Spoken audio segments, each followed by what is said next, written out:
తుమ్మల నాగేశ్వరరావు గారు రైతులకు మరో గుడ్ న్యూస్ చెప్పారు. ఏంటి ఆ గుడ్ న్యూస్ అనుకున్నారో ఈ వీడియోలో ఏంటో చూసేద్దాం. ఓకే, ఈ వీడియో కనుక మీకు యూజ్ఫుల్ అయితే సబ్స్క్రైబ్ చేసుకోండి, లైక్ చేయండి. ఓకే.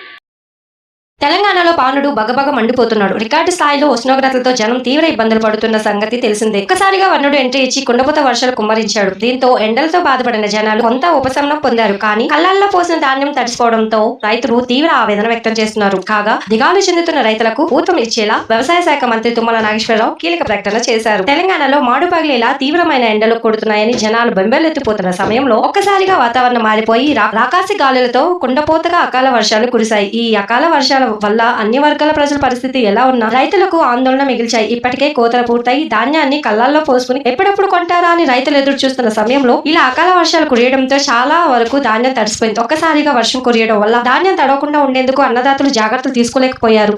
కొందరు తీసుకున్నప్పటికీ భారీ స్థాయిలో వర్షం కురియడంతో చాలా వరకు ధాన్యం నీటిలో మునిగిపోయింది. కొన్ని చోట్ల కొట్టుకుపోయింది కూడా. ఆ అధికాలం కష్టపడి పండిస్తే సరిగా అమ్ముకునే సమయంలోనే ఇలా జరిగిందన్న బాధలో రైతులు దిగులు చెందుతున్నారు. ఇలా దిగులు పడిపోయిన అన్నదాతలకు ఊతం ఇచ్చేలా వ్యవసాయ శాఖ మంత్రి తుమ్మల నాగేశ్వరరావు గారు కీలక ప్రకటన చేశారు. ఖమ్మంలో కిసాన్ మోర్చా సమావేశం నిర్వహించిన తుమ్మల నాగేశ్వరరావు గారు రైతులకు గుడ్ న్యూస్ వినిపించారు. అకాల వర్షాలకు రైతులు ఎవరూ అధైర్యపడవద్దని, తడిసిన ధాన్యాన్ని కూడా మద్దతు ధరకే కొనుగోలు చేస్తామని మంత్రి హామీ ఇచ్చారు. తమది రైతు ప్రభుత్వం అని అన్ని వేళలా రైతులకు అండగా ఉంటుందని ధైర్యం చెప్పారు. ఇక నుంచి పంటలకు ప్రభుత్వమే బీమా ప్రీమియం చెల్లిస్తుందని మంత్రి తుమ్మల నాగేశ్వరరావు గారు తెలిపారు. రాబోయే బడ్జెట్ సమావేశాల తర్వాత రైతు భరోసా పథకం కింద ఎకరానికి 15,000 అందిస్తామని ప్రకటించారు. సీఎం రేవంత్ రెడ్డి గారు మాటిచ్చినట్లుగా ఆగస్టు 15 లోపు రైతులకు 2 లక్షల రుణమాఫీ చేసి తీరుతామని మరోసారి తుమ్మల స్పష్టం చేశారు. థ్యాంక్ యూ అన్నారు.